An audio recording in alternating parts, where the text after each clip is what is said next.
this critique of scientism inform many aspects of Hayek's thought. They're there, this critique of socialism.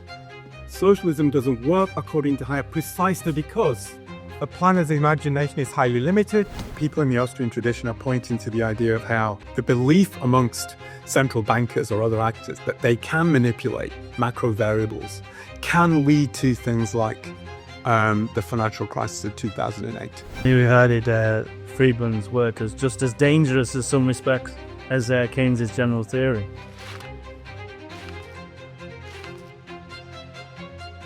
Good evening and welcome to the Institute of Economic Affairs. My name is Christian Niemitz and I'm the editorial director here.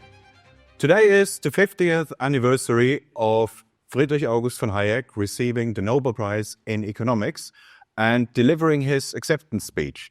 And we've decided to mark this occasion by, first of all, republishing the acceptance speech itself with 3 new introductions, and secondly, by having this event here where I'm joined by 2 scholars who are both experts in Hayekian thought, even though they have, from what I gather, rather different interpretations of what that means. With that, I will introduce our guests. So I'm joined today by, first of all, Sean Irving, who is a lecturer in modern British history at Queen Mary University, the author of a book called Hayek's Market Republicanism, Limits of Liberty, and also by Mark Pennington, who is a professor of political economy and public policy at King's College London, that is. He is the author of a book called Robust Political Economy, where robust means, among other things, I think, Hayekian political economy. And he's also, I should say, one of the original YIMBYs, the author of an IEA book, which is critiquing the land use planning system, long before that became a mainstream political position. And I guess I should start by simply saying a few words about why we're doing this event at all, or why we're publishing this, because we're not doing this with any economist. But for this institute, Hayek isn't just any economist. He is, in fact, an indirect founding father of the Institute of Economic Affairs. And that is true in 2 ways. Firstly, it was his book, The Road to Serfdom, which inspired, or well, you could say which radicalized, the future founder of the Institute of Economic Affairs.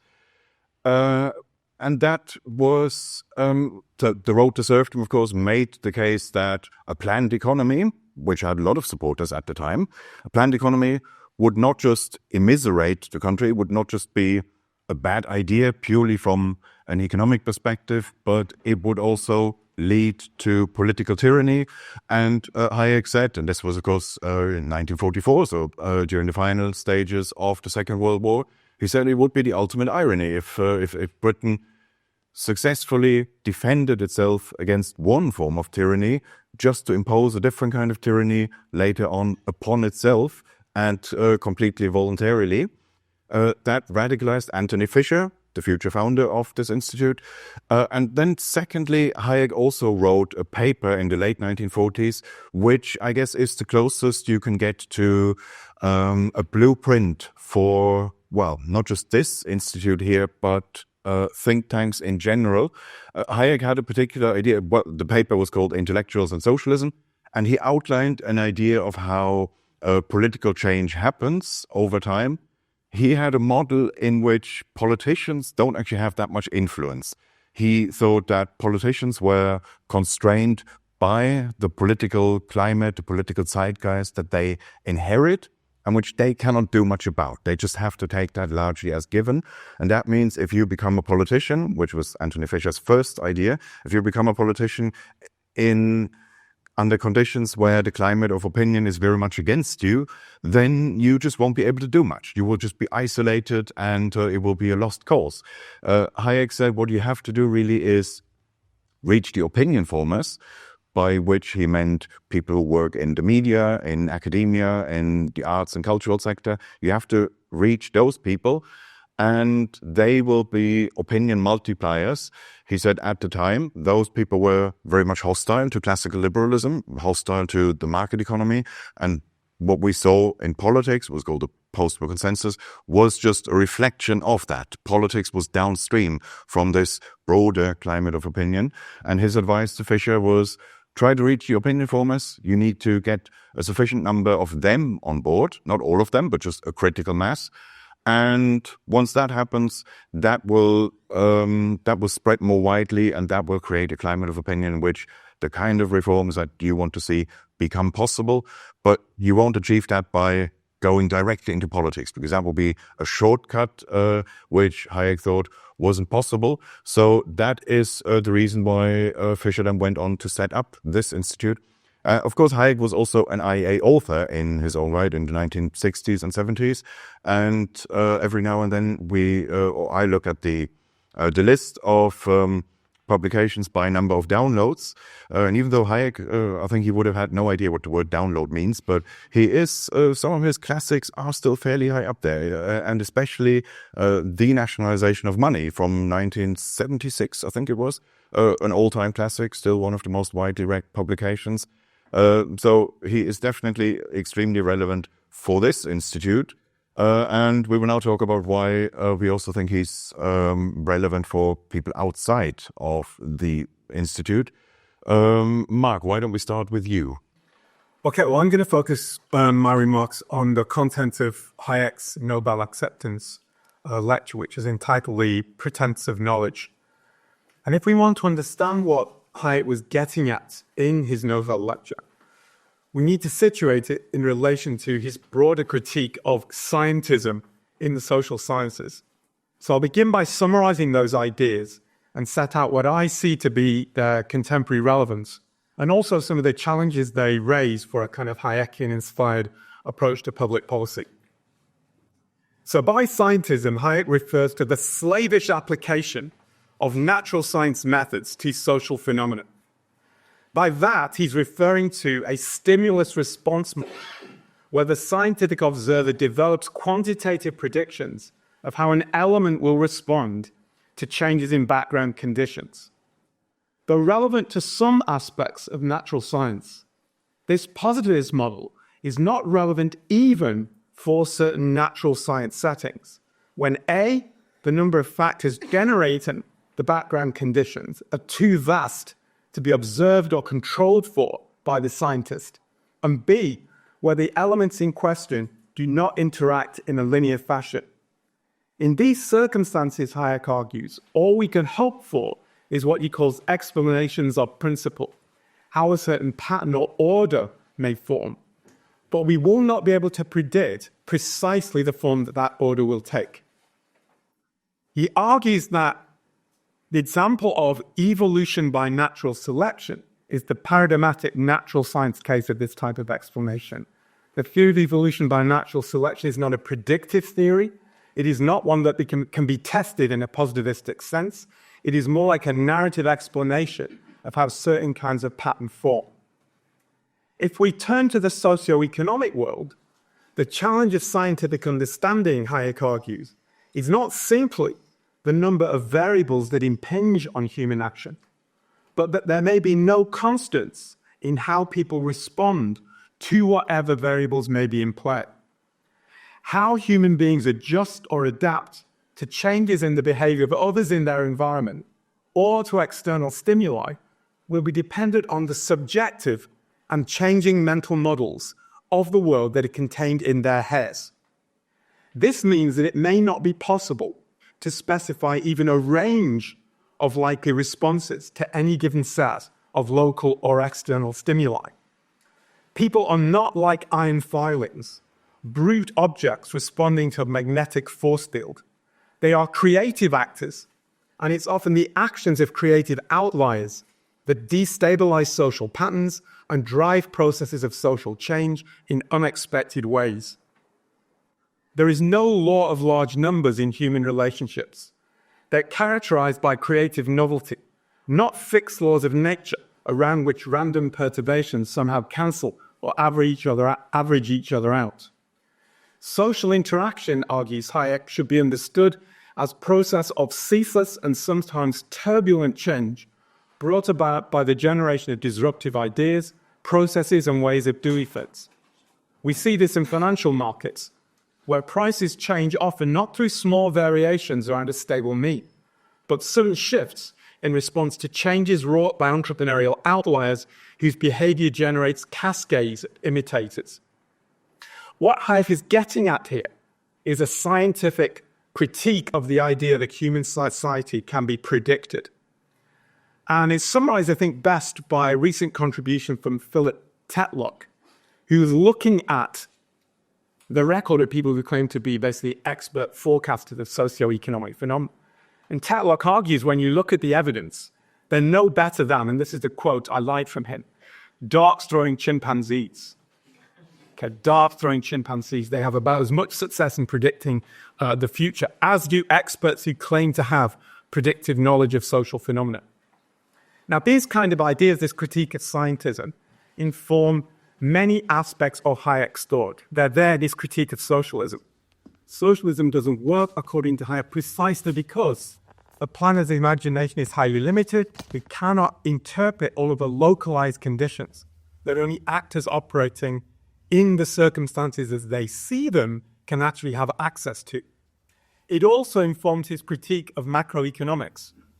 In Hayek's view, the aggregate variables that macroeconomists play around with are no more than statistical constructs, with little relevance to how agents experience economic phenomena on the ground.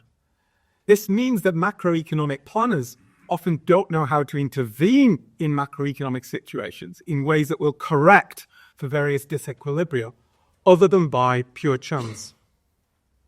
This Hayekian perspective also implies limits to many public policy problems that rely on a kind of forecasting model. Think about the responses to the pandemic. Okay, the pandemic was a highly complex situation where you had a complex natural phenomena interacting with a complex social process. Okay, something that was beyond the ken of planners to predict accurately. And finally, I think this Hayekian perspective has very significant implications for the way we think about the artificial intelligence revolution. A lot of people think that artificial intelligence solves this problem of predicted power.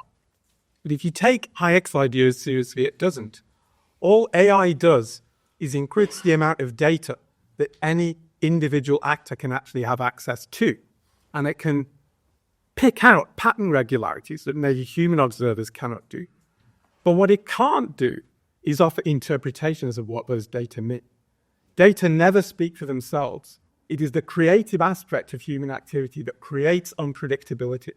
Now, if AI ever becomes like human beings, it becomes creative, actually that will just be a confirmation of the kind of problem that Hayek is speaking about. What you would need in a society with advanced AI is actually competition between different forms of AI, which are operating with different interpretations of the world around us. Now, I want to conclude by saying that although I think Hayek's ideas are very relevant to all of the issues that I just raised, they raise interesting challenges for people who want to have a public policy that is informed by a Hayekian view. Okay, so if people are as unpredictable, and I think Hayek is right about this, as his own model suggests, that implies that if we try to introduce policy reforms, okay, there are going to be unpredictable responses to those reforms from multiple actors who are involved in the policy process. Hayek was very critical of what he called constructivist rationalism, the idea that you can design responses to particular policy challenges or events. And that applies as much, unfortunately, to the issue of how you might try to bring about a classical liberal order that conforms to Hayek's principles in circumstances where we do not live under those principles. Thank you very much.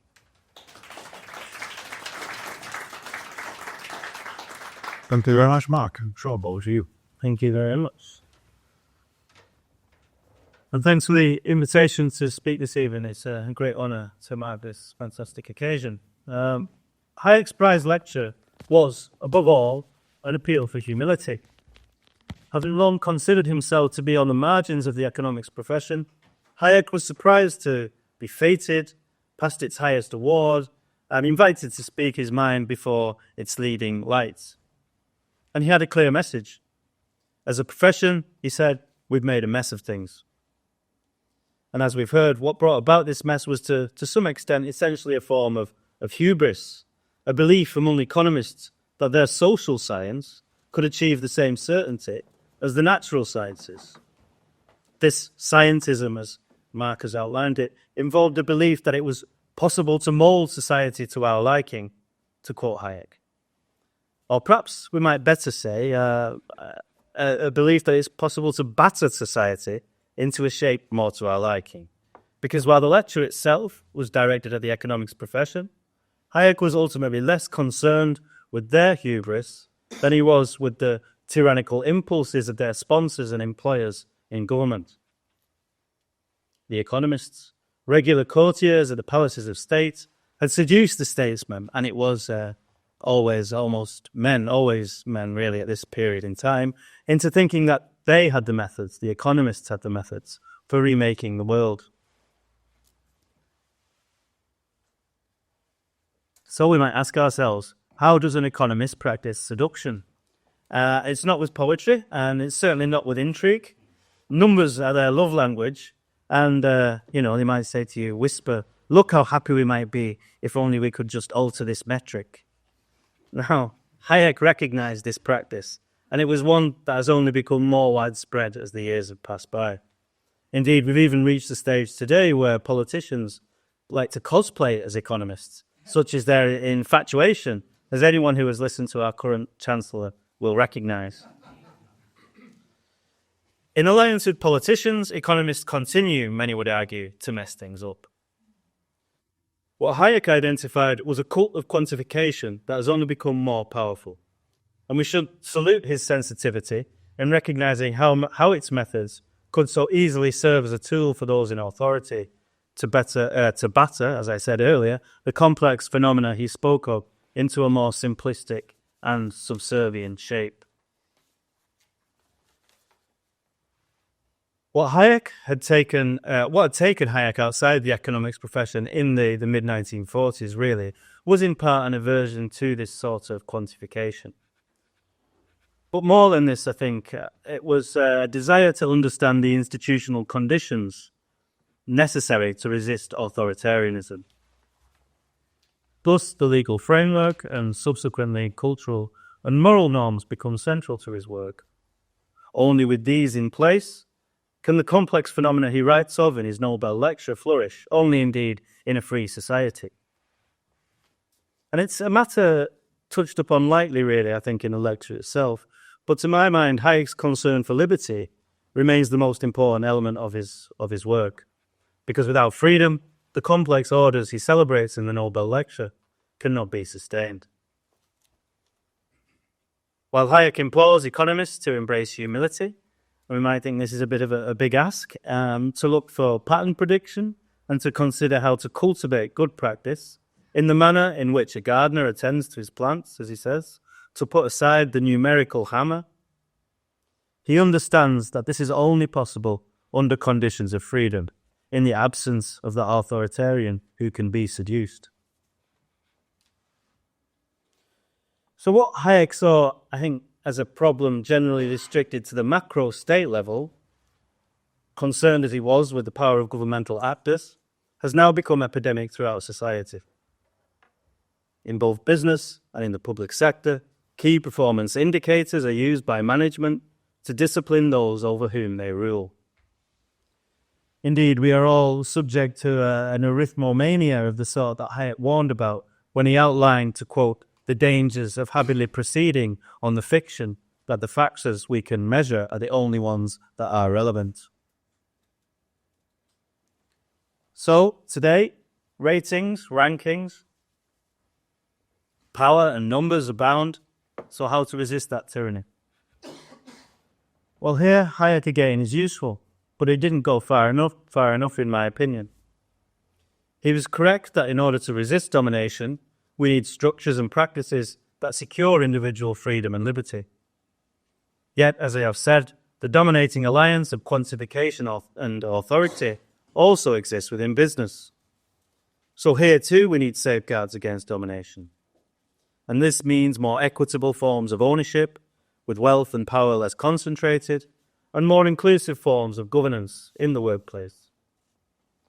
Only with these established are we likely to bring to heel the alliance Hayek warned us of, and we should be very thankful that he made it visible to us.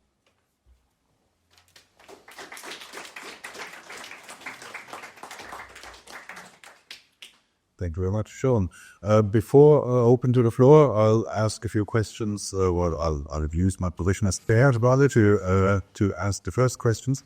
On this latter point here, I'm guessing, Mark, you will probably agree with about 90% of this. But on this latter point, a more equitable ownership structure, is that your cup of tea? Well, I'm not averse to the idea that within market systems, as we understand them, there should be room for different ownership models. I'd be skeptical of whether or not you should try to deliberately favor particular arrangements like worker cooperatives or something of that kind. I mean, as I understand it, there aren't actually legal obstacles that prevent these kinds of organizations developing. I basically agreed. I've just written a book, actually, which will be coming out in the next summer, which is on Michel Foucault and economic liberalism, which is actually using many of the kind of ideas that you just mentioned to talk about how power operates through the power of numbers. I think the problem that you identify, although it is a problem in business organizations or in universities, at places where there are rankings, is not quite of the same intensity as the kind of thing that Hayek was talking about. So it's important that we don't confuse the price system, for example, with statistics. I mean, he was very clear that prices are very different from statistics. Because prices are numbers, people think that they're somehow analogous to statistics, but they're not. Prices are what emerge through the interaction of actors, whereas statistics are kind of models that are imposed from the outside. So I think as long as you are operating in a competitive environment, there's always going to be scope for actors who don't use these kind of planning techniques to find a niche in the market. If these kind of predictive models don't work that well, you would expect there to be niches for players in those markets who can profit by exploiting the failures of the statistics. So I think that's why I'd be skeptical of any kind of legislative or sort of planned, if you like, set of measures that try to bring about different forms of management arrangement. But I'm certainly open to the idea that we should look at ways in which, say, for example, regulation blocks new kinds of enterprises coming forward, that favors big corporations, that limits competition in various ways. I think you should certainly look at that. But that's not the same as having some notion that, that we need to have half of the enterprises at worker cooperatives or something of that kind. I'm not saying you say that, but that'd be I know if you're in academia, the idea of worker cooperatives is a kind of dominant model many people sort of favor. It's based on a kind of idea of deliberation or deliberative democracy within an institution. I'm quite skeptical of the idea that those kind of arrangements, having survived being ahead of an academic department for 4 years, the idea that model should be instituted on a society-wide level, I'd be very skeptical of. Sean, is that good enough for you? Or would you want to favor cooperatives or whatever the call may be? I sympathize with what you're saying about, working within a university and the dangers of discourse and debate. Let's go on ad nauseum sometimes. But I suppose my key position is that free markets require not merely free enterprise, but also free people. And I do believe that does require some element of recourse within the institution within which you work around power, right? I believe in as broad a distribution of power as possible, both within the enterprise and in our political and civic systems. Yeah. So we have to consider what does that require, and maybe a mix of models. Mutualism, cooperativism. I know you write somewhat about the Austrians, for example. That is an interesting way to go. And I would, whilst you are suspicious of politicizing the economy, perhaps should we say? Yeah. I would be equally suspicious that exit alone provides a sufficient answer, because really what you're exiting to is just to the qualitatively the same type of hierarchical business, for example. You need some form of redress, some way of dispersing power as equitably as possible that goes beyond simply exit. Let's go back to the actual topic of the acceptance speech, because it's quite interesting that the speech has relatively little to do with what he actually won the Nobel Prize for. It was clearly something that was on his mind at the time, critique of the economic profession, on the grounds that they rely too much on quantification, on mathematical models. Would you say that has got any better in the meantime, or is it rather worse? So because when I studied economics, the early 2000s, it was pretty much 90% mathematical models. And that's the reason why I barely heard the name Hayek. So it was mentioned once, I think, in an introductory lecture, but otherwise, he basically didn't exist, and not because the lecturers were ideologically hostile to him necessarily. I don't think they were. It's just that they couldn't fit Hayekian thought into the framework in which they were teaching. So is this still true today, or is there any improvement in the way economics is taught? It's very, very much the case. So, I mean, I'm in a department of political economy. We have a number of economists in the department. And it's really quite, I would say our department is very pluralistic compared to many places, but economists have a very particular view about what is science, which they basically equate with positivism. And Hayek's point is that actually positivism is not scientific when you are looking at social phenomena. That's his fundamental point. Nowadays, I would say the problem is not so much mathematical modeling.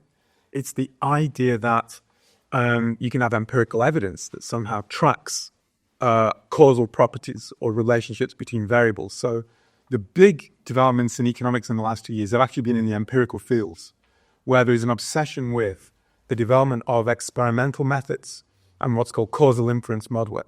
Now, this is all applied, this is all empirical, but it's based on a predictive theory of human beings, the idea that you can achieve what's known as external validity for your kind of scientific tests.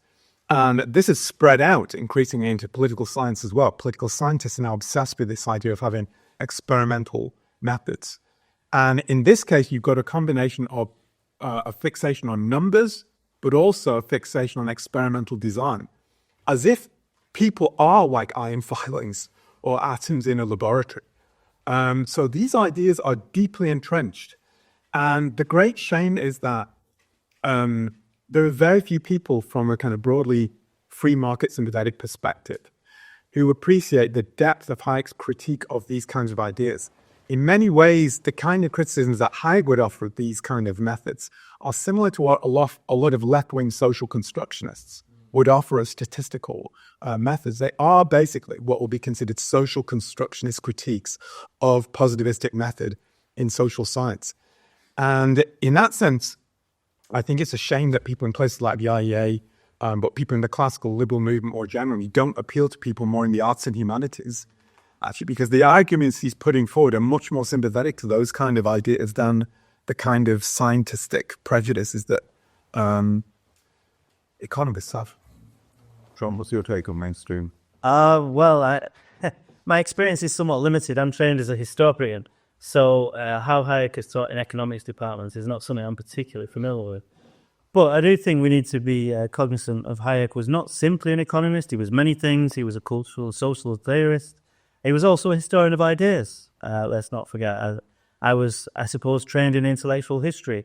We were not told to some degree the extent to which Hayek had spent a great deal of time practicing in the history of ideas, thinking about constructivism, scientism, the legacies of the French Revolution, German historical school economics, a whole range of things. He does some great books in the late 30s around the sort of intellectual history, and he's certainly not recognized enough there, I would say. Actually, I came to a study and an understanding of liberalism and all the different types of liberalisms that we can encounter through a reading of Hayek. So in many ways, he was my sort of entry into intellectual history. He's certainly an inspiration in many respects. And is in his speech, if you take that approach seriously, a critique of scientism, there would not just be a critique of Keynesians and the more pro-big government interventionist economists, but that could equally be a critique of the Chicago School. Something I don't really want to get into too much because I don't want to sound like the Marxists splitting into little sects, but that would clearly be Chicago School versus Austrian School. That is a topic which but his views on social scientific method are diametrically opposed to Milton Friedman. I mean, Milton Friedman has written kind of the definitive essay, which is defending or advocating the case for positivism in economics, and Hayek's views are completely opposed to it. And I regarded Friedman's work as just as dangerous in some respects as Keynes's general theory.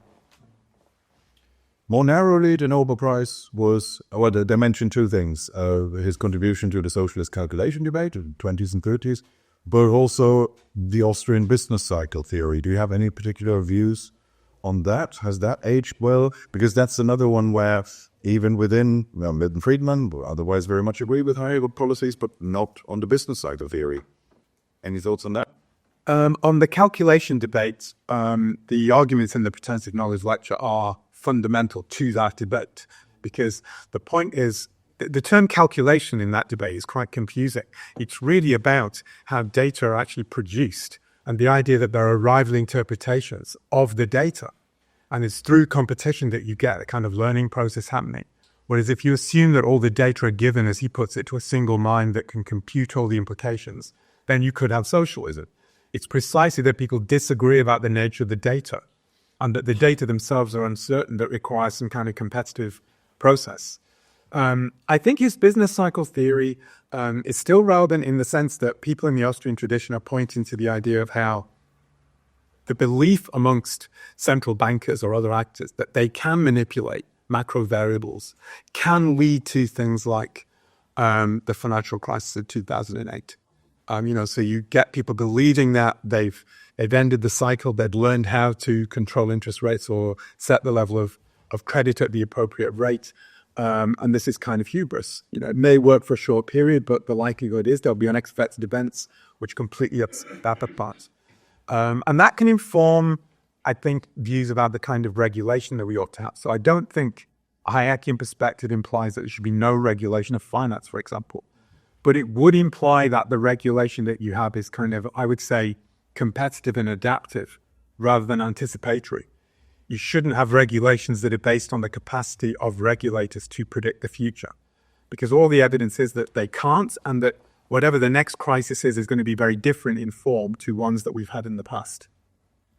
Yeah, that was those were my thoughts as well at the time. I remember thinking, well, okay, I'm not an expert on financial markets, but clearly if the idea is that this could have been prevented through more regulation, well, that's only true if the regulators know something that market participants don't know. And what was that? Wasn't it regulators who also thought that these credit instruments, which then turned out to be toxic, that these were actually silver safe? My favorite example of that is you can actually still find the testimony. Joseph Stiglitz, who dislikes Hayek intensely, is on record in the US Congress from around about 2004, 2005, something like that, saying there was, and I may have got the precise figures wrong here, but something like there's only a 1 in 6 million chance that there would be a kind of economic breakdown within the next 5 years. I may have got the precise figures wrong there, but he gave a very, very strong prediction that there would not be a financial crisis. Okay, this is a man who now wants to tell us precisely how the financial markets ought to be regulated. Anyone is a sort of exemplar of scientism in the Pretence of Knowledge, it's Stiglitz. Sure. Well, any thoughts? On the basis of current business cycle work, I can't speak too much to that, but I would say that Hayek's contributions to the socialist calculation debate was obviously foundational, but Hayek was not merely a calculator. Hayek was a humanistic writer as well, and we need to remember this. I'm quite moved by the manner in which the Constitution of Liberty is dedicated to that great unknown civilization that is developing in America. So, and I think this is important to remember, because the reason why markets are important is for the creative element they also have. And here the humanistic aspects of Hayek's work, his attention to human creativity, all come together. And I think that's something that we ought to be conscious of. Right. Mark, you mentioned the pandemic as an example. I remember you wrote about this at the time, that even in an emergency situation like the pandemic, you would ideally like to see some policy variation, so that even though there can't be just market responses, there may be coordination failures, but you would still want some imitation of a market-like process. But is a pandemic not an exception to the rules? Or even Hayek said, well, during a war, we can agree. We all have one single goal. And that's when you don't need markets. We can really put ourselves behind that. Isn't a pandemic a situation like that? No, I don't think it is. So this shouldn't be an argument about markets or not markets. So in the case of the pandemic, I don't think you could say there was a market solution to the pandemic. The issue was we didn't know what the right policy response should be. So there was an argument for actually what the Austrians call polycentricity, having a diversity of approaches to it. We have different levels of regulation. And of course, that's what we did have in Sweden. Thank goodness there was an alternative model that we could at least try to learn something from. But if the scientists had had their way, or at least a certain group of scientists, they would have shut down that model. They wouldn't have allowed it because they were claiming that even though there was actually no data at the time, they knew how people would respond to certain kinds of policy measures. And if nothing else, I think the experience of the pandemic showed that was pure hubris. They didn't know in many cases. In many cases, they were sort of manufacturing statistical constructs that had no correspondence to actual circumstances on the ground. But to recognize that point is not to say that government shouldn't have done anything in the pandemic. It's to be skeptical of this kind of totalizing view that the people who are in charge of SAGE or any of the other organizations somehow knew precisely what they were doing. They didn't. Yeah, so I should be clear in the question. What I meant was, we can see now, okay, there was this alternative approach in Sweden and maybe some states and the US. We can now see places that did policy X had a result Y. But this is all after the event. Yeah, we can see that now. But if a pandemic is a once-in-a-lifetime event, and say last 2 years, a year and a half or so, what's the variation? What's the use of that policy variation if it only hurts your hindsight? That's a good question, and there's no easy answer to it. So, for example, the fact that there seems to be some evidence actually that the Swedish approach worked relatively well in this particular case. We can't say if there's a pandemic in 10 years' time that approach would work, okay? Because the nature of the pandemic may be different. It may be interacting with different sorts of variables. So you cannot just read off from a successful experiment at one point the idea that it will translate into other circumstances. The fact that people are looking for hard and fast answers, I think, illustrates the power of scientism in our societies. People are not happy with accepting the idea that we may not know the answers, and that the nature of certain kinds of phenomena may mean that we can't know the answers in any conventional scientific sense. But that's something that people aren't comfortable with. So is it to allow enough space for experimentation within policy? Yes, that's what I would be saying. But I know you want that. You've written recently on climate change, for example. Is there space to do that within the discourse on climate change? Well, there's increasingly little space to do that because people are saying that there is only one kind of response. Now, the phenomena itself is an example of how it's very difficult to subject different counterfactuals to empirical testing because the nature of the climate change phenomena, it unfolds over many years. If we do one policy for the next 25 years, how do we know what would have happened if we didn't have the policy? How do we know whether the impacts it would have on climate change relative to that? Well, we're walking in a space or operating in a space of the unknown. So I think we should be doing things, but they must be experimental. They must be quite piecemeal. They shouldn't be based on grand designs about transforming the whole of society in ways that really threatened localized adaptations to changing circumstances. And the danger is precisely that the language of science is used in the climate change case to shut down debate about policy responses, not about the phenomena itself. So I don't hesitate to say there is this phenomenon, we need to be thinking about it seriously. But the idea that scientists have solutions translates also into the policy response to it. Well, they don't. They don't have the economic data to know the costs of different measures over 30, 40, 50-year periods. It does not exist. Sean, any thoughts on that? Is scientism going too far when it comes to climate change? Is there some... I suppose the difficulty with that is measurement of effect, because, we share the same atmosphere, essentially. So how do you know if something is working well in the north of England and working badly in the south of Spain, when we all, our metrics are all pooled to some degree? And this is the great challenge. That's exactly the problem. Yeah, I don't think we're going to solve that this evening. But on that note, let's open this to the floor in case we have any questions from the audience. Yes, here. Good evening, secretaries. Oh, sorry. Good evening. It's a great honor to meet you both. My question is from Dr. Pennington. I'm Roham Jawari, by the way. I'm the research agent from the IEA. So we all know that different economists in different points in time had different influence on the economic thought.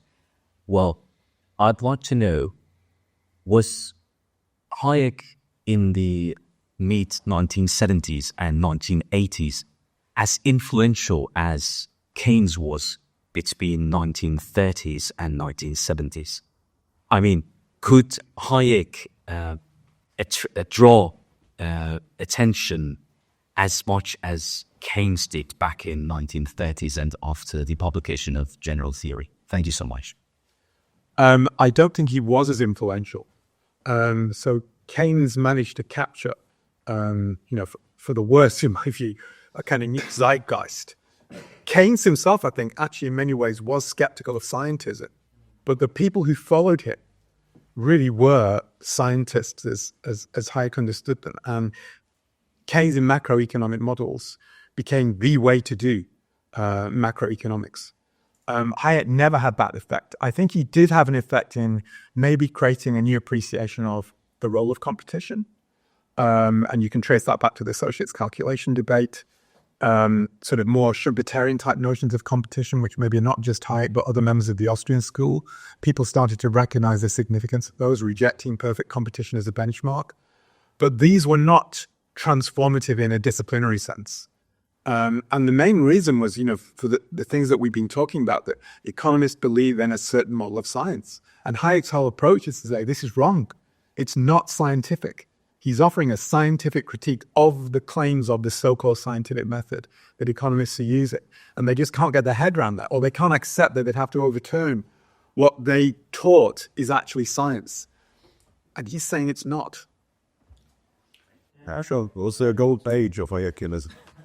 Well, a golden age, I'm not sure I believe in golden ages, really. But I would say, just in response to your question, that I think the name Keynes was invoked more amongst his acolytes, his disciples, than the name Hayek ever was. Whether it was Keynesianism as Keynes would have envisaged it is a different question. People like Hicks, for example, developed an approach to, if you like, Keynesian economics that happened after Keynes's death.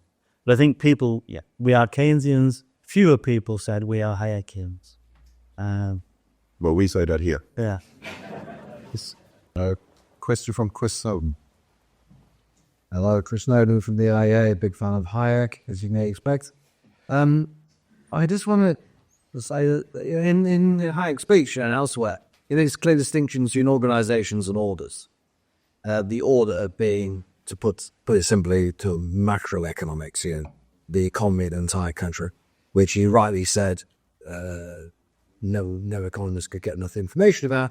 But organizations, he thought that what we might call scientism was perfectly appropriate, or technocracy and targets and so on. And I just wanted to get Sean to elaborate on what he said towards the end of his opening remarks, in which he seemed to suggest, I could be wrong, he seemed to suggest that things like rankings or ratings were inappropriate even for private organizations. And that seems to me not what Hayek was saying. And Hayek would, I don't think, be against having those kind of things within private organizations, be they private businesses, universities, think tanks, all sorts of things. Or the NHS, which, although part of the state, is at the end of the day an organization which has a clear target in mind. Oh, yeah, thanks for the question. I read with and against Hayek, I suppose. My position would be that he pays too much attention to the manner in which, I always go back to power, the way in which the power of the state can impinge upon individual liberty. But I also think there are forms of private power within the enterprise, within business, that can do likewise. And I think if you transpose those techniques of the alliance, if you like, between economics and politicians and put them in the context of private enterprise, that is also a threat to individual freedom, for example. So I don't think Hayek would necessarily have been opposed to rankings and ratings, but I think if we extend his model of freedom, which is freedom as independence, to civil society, to the enterprise, then there is good reasons on Hayekian grounds to be opposed to those sort of metrics. Right. Anyone else? Yes, Daniel. Hello, Daniel Freeman from the IEA. Well, I promise we're not all employees of the IEA, so have come here voluntarily. And I've wondering, one of the sort of criticisms of the right, particularly in the kind of ANMA world of the last 10 to 20 years, is that it has increasingly become kind of anti-intellectual and focused very much on being anti-elitist. You know, you've got this, the Michael Gove misquote that always comes up from the Brexit referendum, and that we're tired of listening to experts.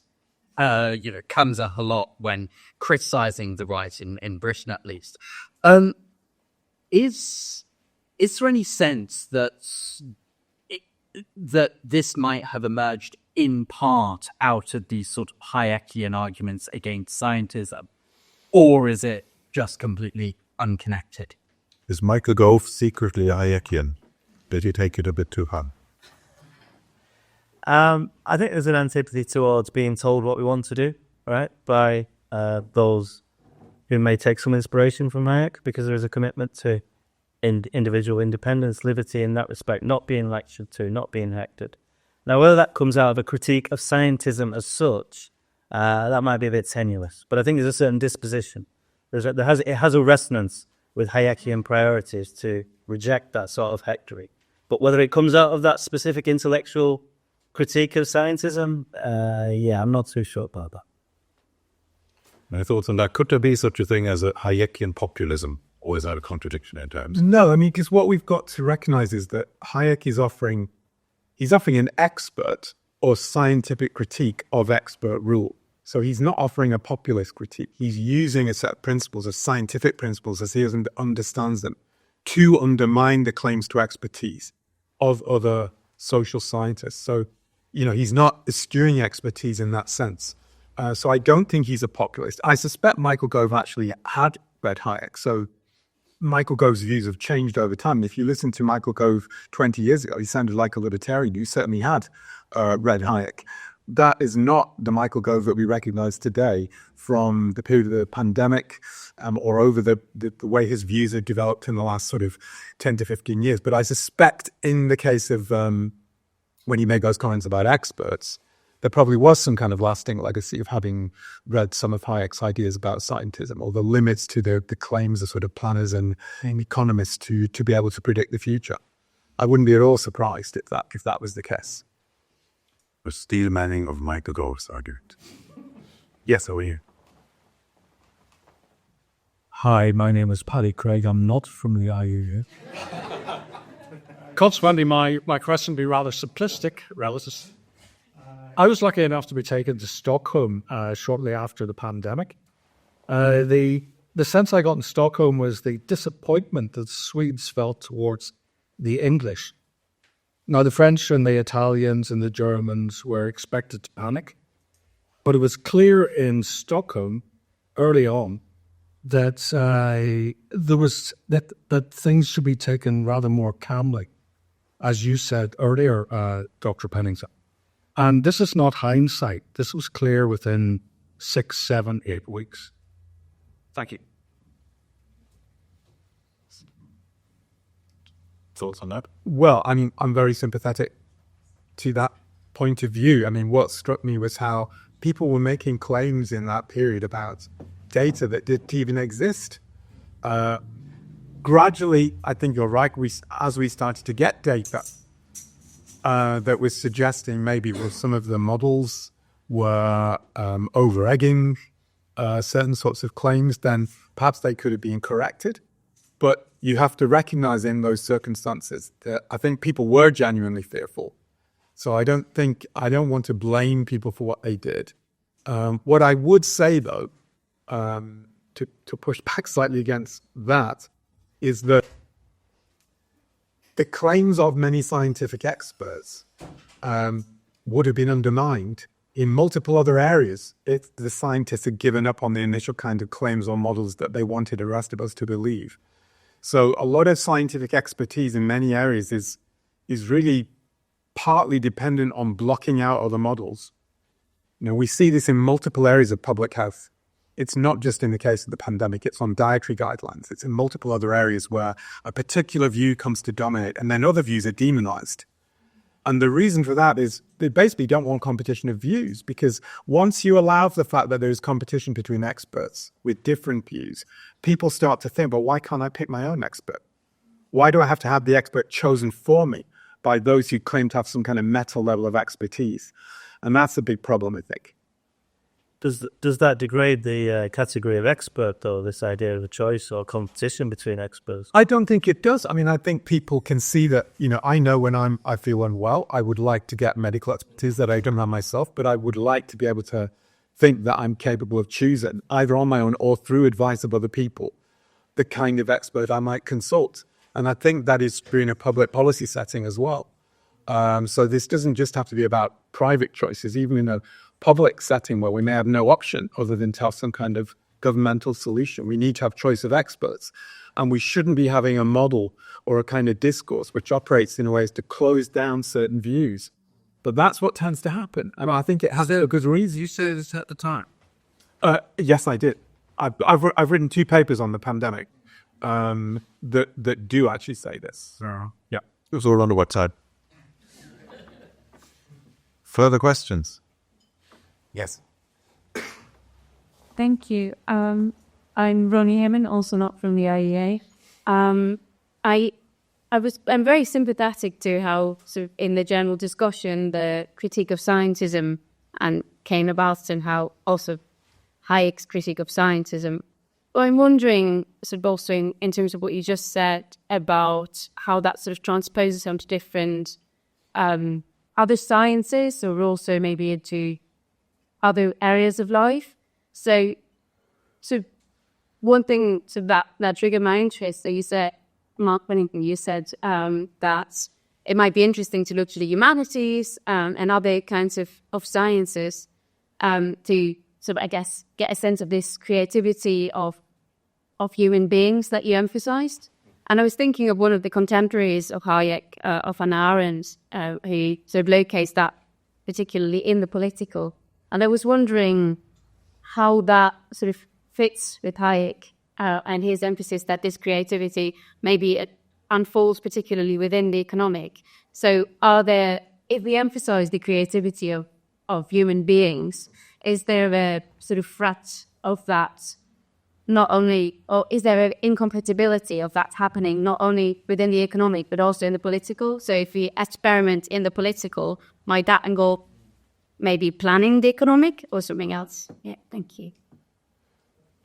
Gosh, that's a very challenging question. So the way I would be thinking about this is precisely that in the economic sphere, we shouldn't be looking for the stability that science promises.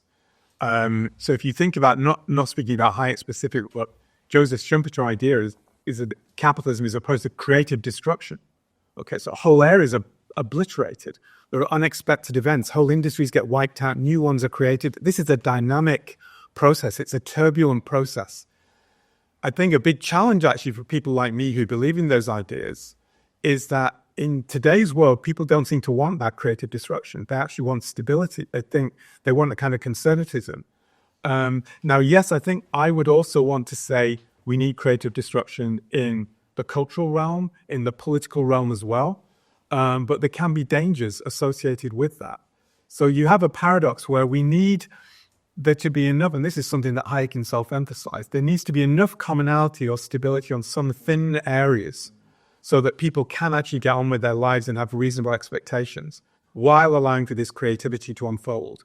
And that applies also in the political context as well. So I think a lot of the debates around, immigration are related to this question actually in a different way. So I'm very sympathetic to, a relatively open view on immigration because I see it as part of this process of cultural dynamism. But other people are pushing back against that because they want cultural stability. So there is a tension there, which I think is very hard to resolve. But I think that part of the craving for that stability, in a way, does link back to this question of scientism, that we do live in a society where there are ideas circulating that lead us to believe that we can be in control of the environment around us. And Hayek's position is really about saying that's kind of illusory in multiple areas of life. Any thoughts on how to resolve that tension? Creative destruction. Well, I would just refer back to the element of your question which points towards experimentation, perhaps. So yes, we need experimentation in the economy. Often this comes in the form of competition. We also need it in the political realm as well. Decentralization of decision-making, always important. Trying to have, competition in terms of different ways of doing politics, different ways of engaging people as far as possible is important. And I hope that Arendt would, sympathize with that approach as much as possible. Thanks for the question. Yes, question for Philip, from Philip.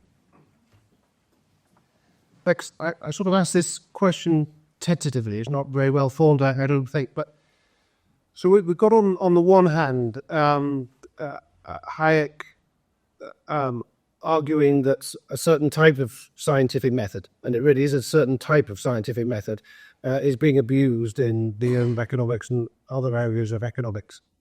On the other hand, it seems to me that in other areas of intellectual inquiry, particularly what might be called the liberal arts, or maybe liberal is a misnomer, but anyway, that sort of area of inquiry, that the idea of reason has kind of been sort of skewed as well in favour of starting with a worldview, which very often seems to me to be entirely false, and then making everything else fit into that worldview. And in both areas, what you have is a loss of the idea of conceptual reasoning.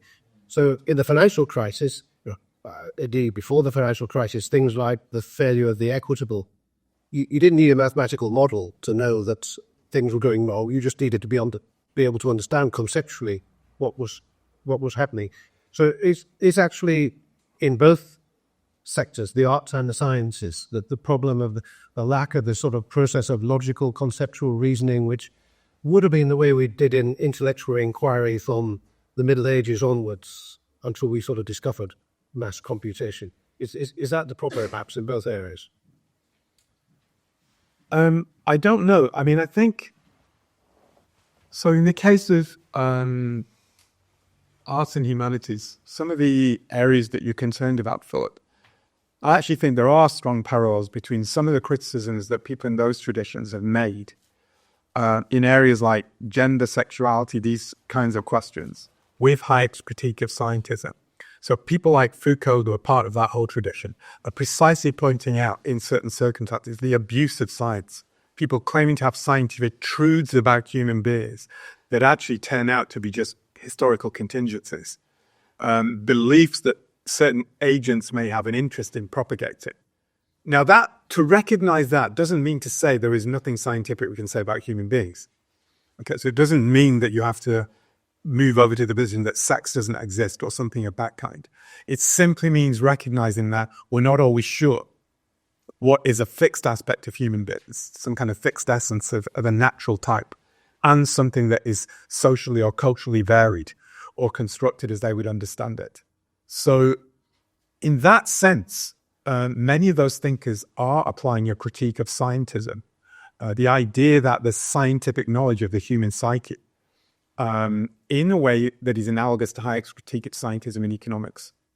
But as I say, that doesn't mean there is no form of, that kind of perspective doesn't mean that we can have no understanding about human beings.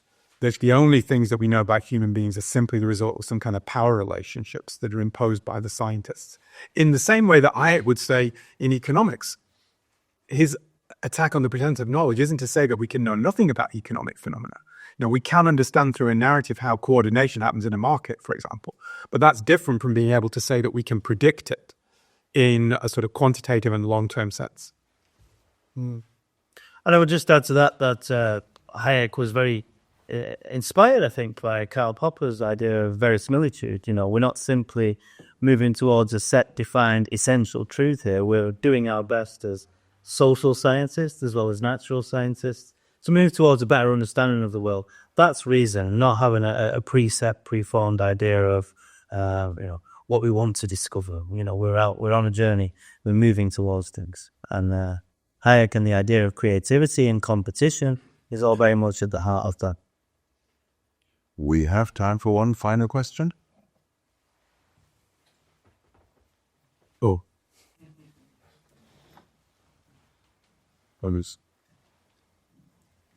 Yeah, and it's James Rock. I don't work here.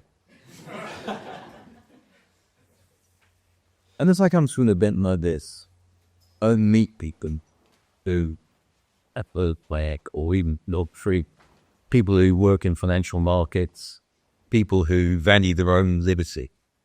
I'd say this is perhaps a little bit negative, not superficial, but there's precisely zero interest among the general policy. Are there any reasons me be kind of hopeful or positive that the critical mass is that ever likely to, are we either like to be kind of close to that, a taste of freedom, or are we just, is it just going to be more regulation and more ideas to society? So, any optimism or in the short term, no, because these ideas of scientific control are deeply entrenched. But I think Hayek provides a way of challenging them, which is scientific, which is the reason why I find it appealing. As I said, it's a scientific criticism of scientific rule. And that's the area where I think there could be hope if we could get an alliance with people in the arts and humanities who, in a different context, share many of these concerns or suspicions. Then you could get sort of creative coalitions that start to push back against this kind of narrative and open spaces for new possibilities where people are skeptical of this idea of scientific control. But it'll take time. So if those coalitions can form, then I'd be more optimistic. But at the moment, I'm not seeing much sign of it. So I'm with you in the pessimism stakes, at least in the near term. were you on the optimism versus pessimism scales? I like glasses half full. Well, not anymore, but it was when we started. And I am optimistic in that sense because you say you're inspired by Hayek as the scientist, perhaps primarily. Me, more so Hayek as the humanist, and I think he points towards a view of freedom, which is inspiring. I'd like to push a bit further and maybe move it in different places, but nonetheless, I think that taste, that curse of freedom that we find in Hayek, we find in all of us. And so, yes, more the optimist. That is an optimistic note. I like that. Let's end on that note before it gets any worse from you. Or rather, let's draw the formal part to a close. The bar is still open. Thank you all for attending. Special thanks goes to our donors who made this all possible, and double special thanks to our panelists. And thank you for doing. Yeah, thank you.